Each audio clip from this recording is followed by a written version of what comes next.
Welcome to Dharma Autodidact. Belajar bahasa Inggris asik dan menyenangkan.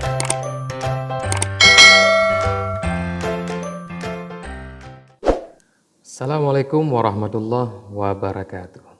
Belajar bahasa Inggris asik dan menyenangkan bersama Dharma Autodidact. Baik, pada video kedua ini kita akan mempelajari tentang tenses ya, atau tentang bentuk-bentuk waktu. Nah,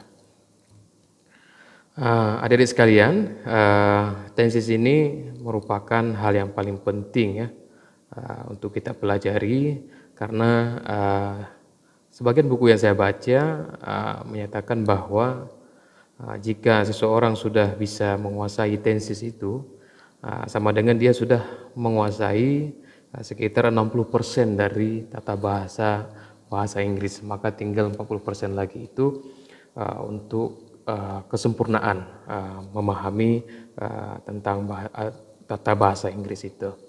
Baik, sebelumnya di video sebelumnya kita sudah mempelajari tentang pronoun, yakni tentang kata ganti orang. Maka di video kedua kali ini kita akan mempelajari tentang tenses. Baik. Tenses itu apa sih? Adik-adik, sebenarnya tenses itu tidak begitu rumit sih. Atau bentuk-bentuk waktu di dalam bahasa Inggris itu tidak begitu rumit ya. Yang penting kita konsisten dan terus kita pelajari, insya Allah kita akan memahaminya. Nah, tenses bentuk kata kerja untuk menunjukkan waktu. Nah, intinya dia ini masalah tentang waktu lah. Baik. Ada berapa bentuk waktu di dalam bahasa Inggris? Nah, yang pertama ada bentuk present, yang kedua ada bentuk past, dan yang ketiga ada bentuk future, dan yang keempat ada bentuk past future. Sebenarnya garis besarnya bentuk waktu di dalam bahasa Inggris itu ada 4 ya. Ada bentuk present, bentuk past, bentuk future, dan juga past futures. Nah, meskipun ini 4, tetapi dia ini ada anaknya lagi dia. Nah, present ini di dalamnya ada 4, ini juga ada 4. Di sini juga ada 4, juga di sini ada 4. Jadi total semuanya itu sebenarnya itu ada 16 adik-adik sekalian. Nah, aman, pokoknya insya Allah pasti kita bisa ya. Oke. Namun pada hari ini atau pada video kali ini kita lebih fokus kepada present saja. Nah, insya Allah untuk bentuk past, bentuk future, dan past future, insya Allah mudah-mudahan kalau ada umur panjang kita lanjutkan di video selanjutnya. Oke. Nah, ini yang kita fokus ya untuk hari ini. Nah, sebelum kita masuki belajar lebih dalam lagi tentang bentuk present itu, mari kita sejenak mengetahui dulu bentuk waktu ya. Baik, sebenarnya baik itu bahasa Inggris, maukah bahasa Arab, atau bahasa lainnya di belahan bumi ini, sebenarnya bentuk waktu itu semua sama sebenarnya. Ya, semuanya sebenarnya sama itu. Nah, cuma kadang nanti bahasanya yang mungkin berbeda, atau strukturnya mungkin yang berbeda ya. Adapun waktunya semua sama ya. Baik, bentuk waktu yang pertama ada bentuk past. Bentuk past ini waktu lampau, waktu atau peristiwa yang sudah terjadi ya. Kemudian yang kedua ada present. Present ini adalah waktu yang sekarang terjadi. Nah, selanjutnya ada bentuk future. Waktu atau peristiwa yang terjadi di masa yang akan datang. Oke, kita lihat detailnya. Bentuk past, satu detik yang lalu hingga tak terbatas ya. Nah, jadi 1 detik yang lalu terus ke belakang hingga tak terbatas itu dikatakan bentuk lampau. atau bentuk yang sudah terjadi ya, atau peristiwa yang sudah terjadi. Adapun future yaitu 1 detik kemudian hingga tak terbatas, itu dikatakan bentuk future ya. 1 detik kemudian sampai tak terbatas, mungkin dunia ini sudah hancur lebur, itu semua ke depan dikatakan waktu yang akan datang atau future. Adapun bentuk present ini waktu sekarang ya, yang panjangnya itu dia tidak bisa kita ukur juga. Karena kenapa? Yang namanya sekarang ini ya, saya lagi ngobrol ini, sampai kapanpun saya ngobrol ini kalau nggak berhenti itu waktu sekarang juga dikatakan. Kapan berhenti? Nah, itu baru menjadi waktu lampau ya. Waktu sekarang yang panjangnya tidak didahului oleh bentuk past dan bentuk future, mungkin agak sedikit keliru ini ya. Bentuk present ini adalah bentuk yang sekarang terjadi, yang berlangsung sekarang terjadi, seperti saya sekarang lagi ngomong. Nah, terus panjang dia. Nah, selama saya masih ngomong masih dikatakan bentuk sekarang gitu loh. Nah, baik. Sekarang kita masuk ke bentuk present ya, bentuk sekarang ya. Bentuk present itu ada 4 juga adik-adik sekalian. Yang pertama ada bentuk simple present, yang kedua ada present continuous, yang ketiga ada present perfect dan present perfect continuous. Baik, sekilas dulu simple present ini apa sih? Nah, simple present ini waktu yang sederhana ya, waktu sekarang yang sederhana.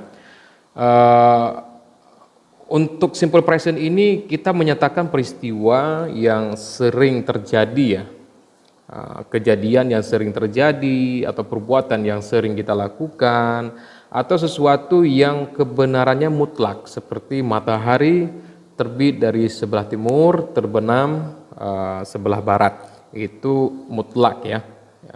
Memang seperti itu dia. Nah, contoh seperti saya berjalan atau saya pergi ke pasar. Nah, itu pekerjaan yang memang kita lakukan setiap harinya, maka dimasukkan ke dalam simple present ya.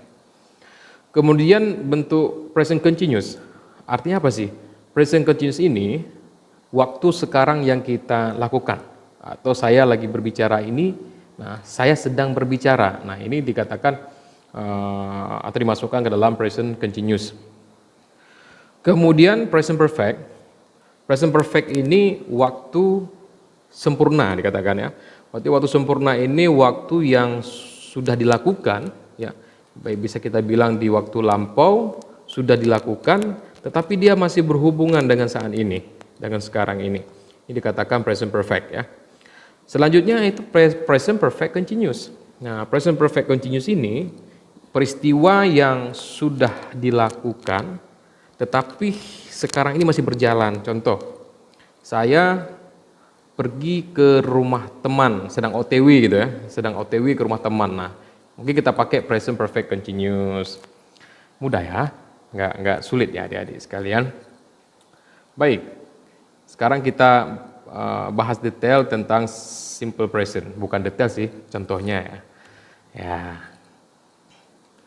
Nah, sebagaimana ilmu-ilmu yang lainnya juga menggunakan rumus, tentu untuk bahasa Inggris juga menggunakan rumus. Rumus ini sebatas apa namanya ya, tidak terlalu ribet lah ya.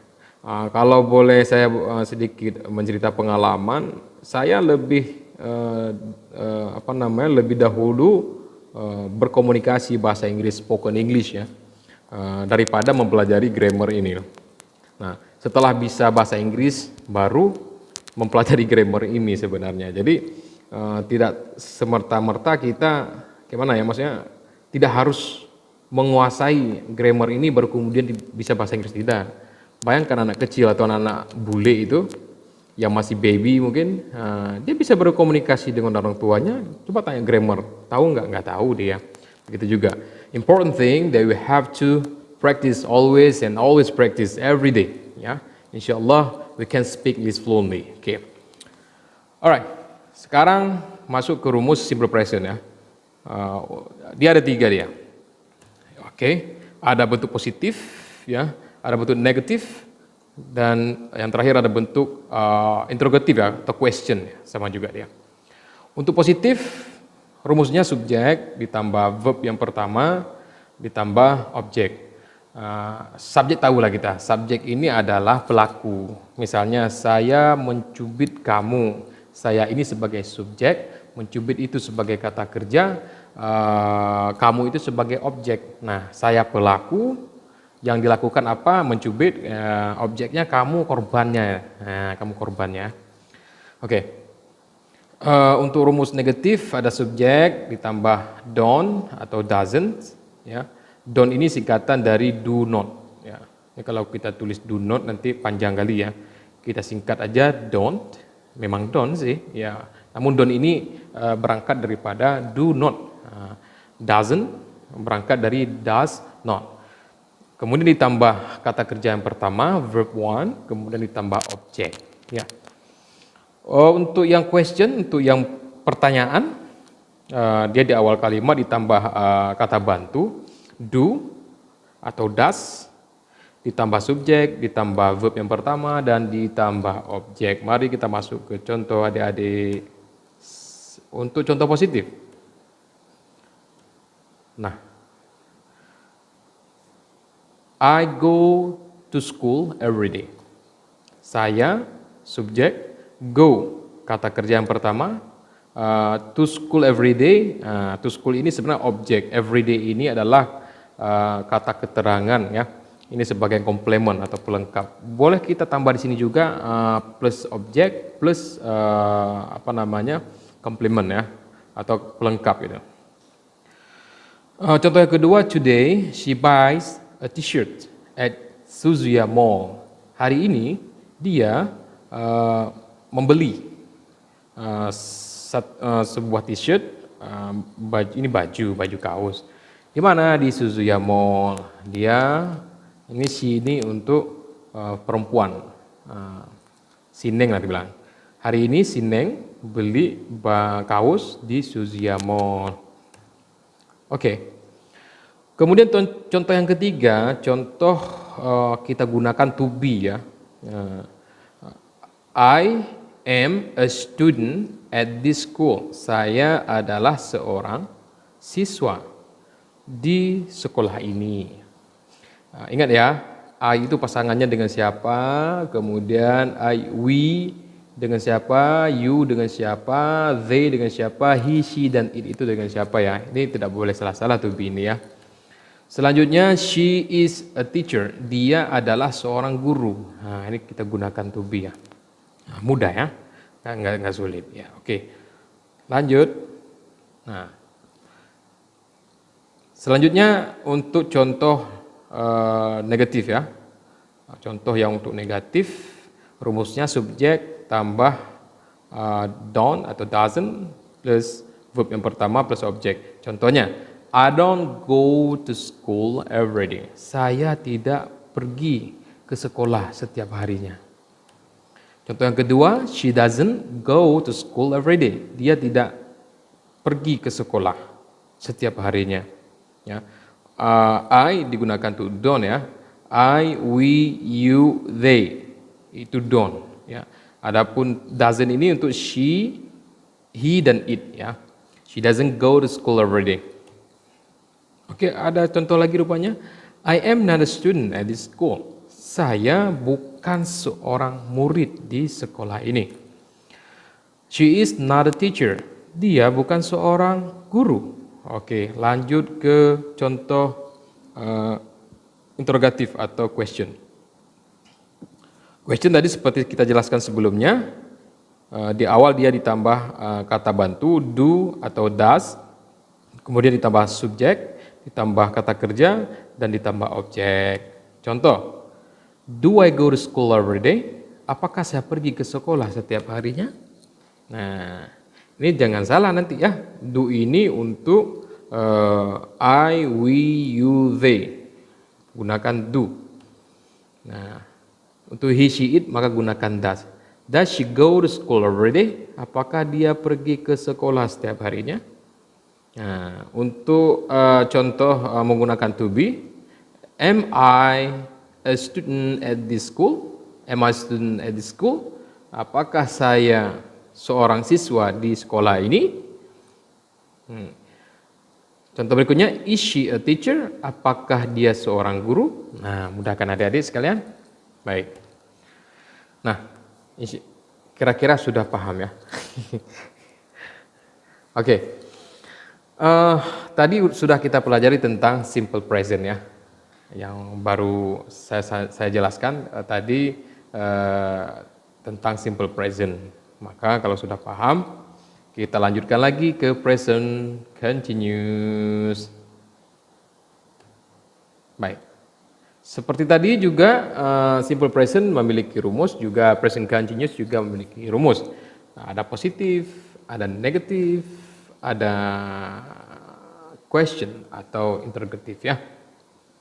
Bisa dilihat untuk positif ya sama aja seperti tadi, cuma ini bedanya ditambah verb ing.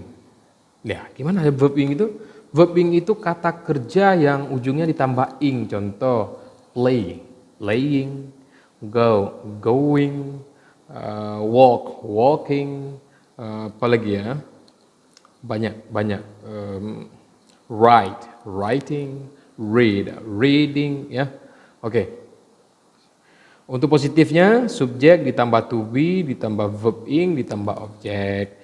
Yang untuk negatifnya, subjek ditambah to be, ditambah not ya.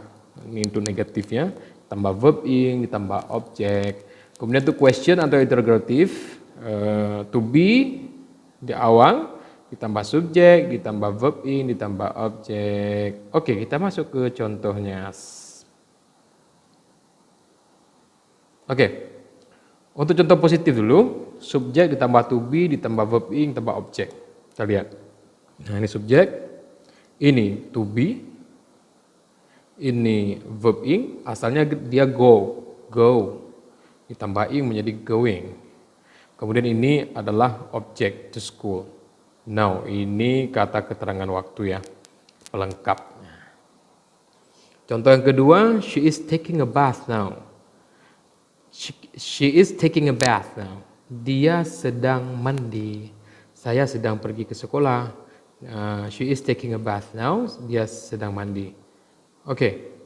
Untuk contoh negatif, subjek ditambah to be, ditambah not, ditambah verb ing, dan ditambah objek. Contoh, I am not going to school now. Saya tidak sedang pergi ke sekolah sekarang ini. I am not going to school now. Saya tidak pergi ke sekolah sekarang. She is not taking a bath now. Dia tidak sedang mandi. Oke. Untuk contoh question atau pertanyaan, am I going to school now? Apakah saya pergi ke sekolah sekarang? To be ditambah subjek, ini ditambah verb ing, kemudian ditambah objek. Oke. Selanjutnya contoh yang kedua, is she taking a bath now? Apakah dia sedang mandi sekarang? Nah, gampang kan? Oke, masuk ke contoh, sudah habis ya? Oke, ya. Masuk ke contoh present perfect.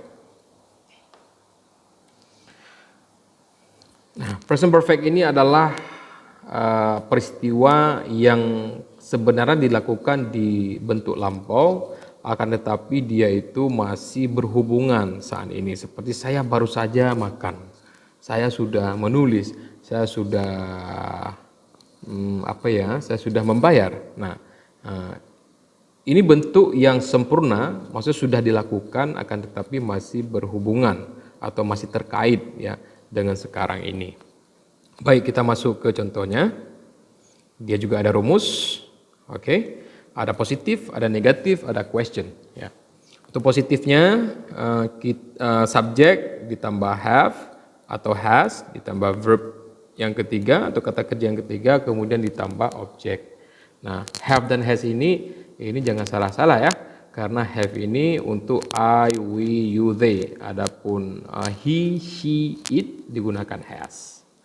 Untuk negatif, subjek ditambah have atau has, ditambah not, ditambah verb 3, dan ditambah objek. Kemudian untuk question yaitu have di awalnya atau has, kemudian ditambah subjek, dan ditambah verb, dan ditambah objek. Mari kita masuk ke contoh. Contoh yang pertama itu positif. I have gone to school. Saya sudah pergi ke sekolah. Gone ini, coba-coba, ini subjek ini, have, karena I menggunakan have, kemudian ditambah verb yang ketiga. Verb yang ketiga ini, gone ini, dasarnya dia itu go. Bentuk yang pertama, bentuk kedua berubah menjadi went. Bentuk ketiga berubah menjadi gone. Nah, ditaruh bentuk yang ketiga, I have gone to school. To school ini adalah objeknya. Mudah kan? Belajar bahasa Inggris asik dan menyenangkan. Oke. Lanjut ke contoh yang kedua, she has taken a bath. Dia sudah mandi. Nah, masuk ke rumus yang negatif ya. I have not gone to school. Saya belum pergi ke sekolah. Saya belum pergi, ini have not ini bahasa yang lain kita gunakan belum ya. Karena kalau kita artikan saya sudah tidak pergi ke sekolah, lucu ya. Saya belum pergi ke sekolah. I have not gone to school. Kemudian contoh yang kedua, she has not taken a bath. Dia belum mandi. Oke. Kemudian contoh untuk question, pertanyaan, have I gone to school? Apakah saya sudah pergi ke sekolah? Nah, saya bertanya kepada diri saya sendiri ya. Saya tidak yakin kepada diri saya ini. I have gone to school. Have I gone to school?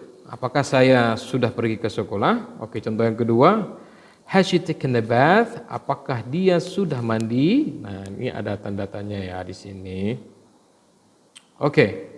Kalau sudah berarti kita masuk ke dalam bentuk yang terakhir ya, present perfect continuous. Oke, let's go. Sama seperti tadi, ada rumusnya juga, ada bentuk positif, bentuk negatif, and then the question. Oke. Bentuk positif, subjek ditambah have atau has, ditambah been, ditambah verb ing, kemudian ditambah objek. Untuk negatif, subjek ditambah have, tambah has, tambah not, ditambah been, ditambah verb ing, ditambah objek. Cuma bedanya ini aja, ini ada been ya. Ada not-nya, sorry. Selanjutnya untuk question, nah ini didahului oleh have atau has, kemudian ditambah subjek, ditambah been, ditambah verb ing, ditambah objek. Oke, let's go.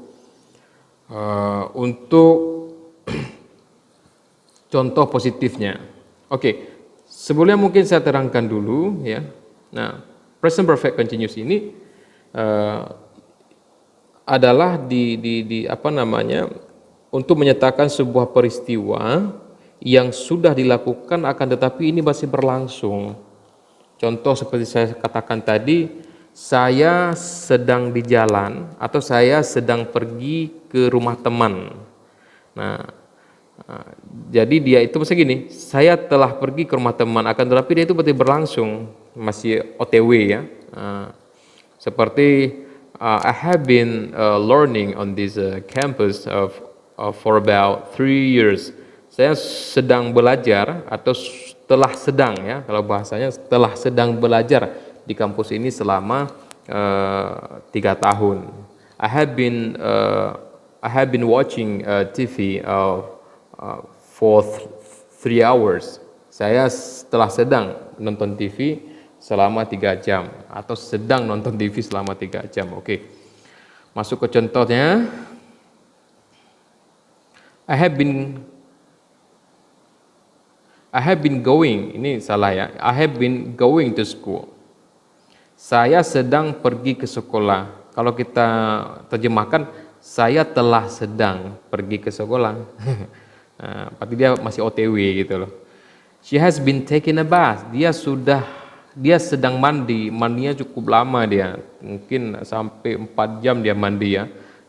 Saking lamanya kita gunakan rumus ini. She has been taking a bath.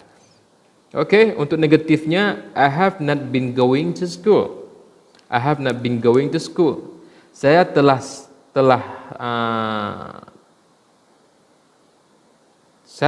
tidak sedang Lucu ya, saya telah tidak sedang pergi ke sekolah.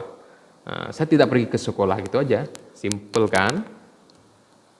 She has not been taking a bath. Dia sedang tidak mandi. Nah, itu bahasa simple seperti itu ya.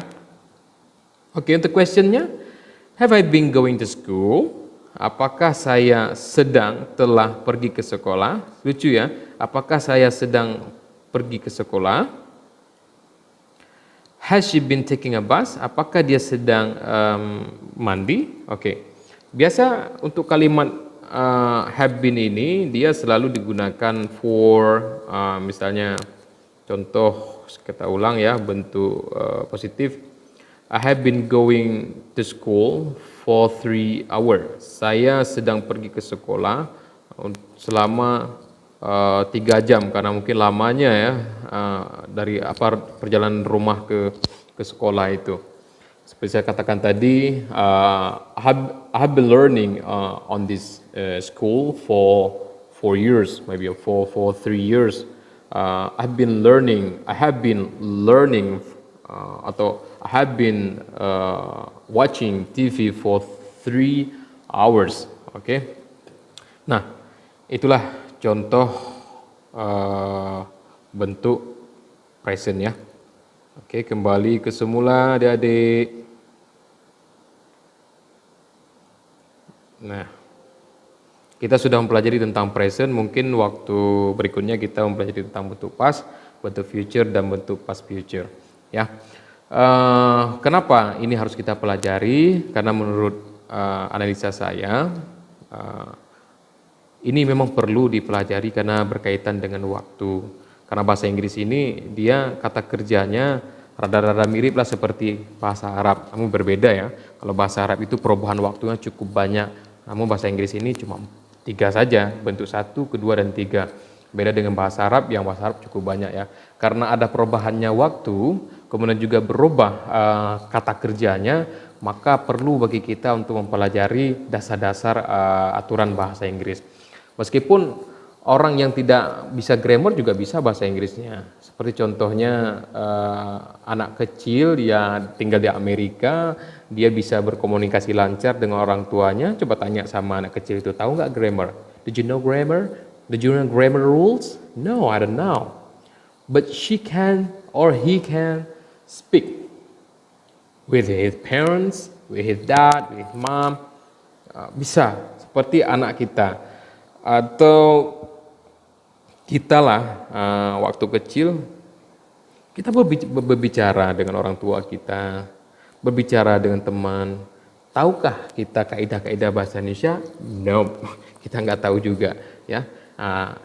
Jadi untuk belajar bahasa Inggris itu tidak harus menguasai grammar, akan tetapi ada hal-hal yang penting yang memang harus kita kuasai karena setiap bahasa itu punya kaidah-kaidah masing-masing ya.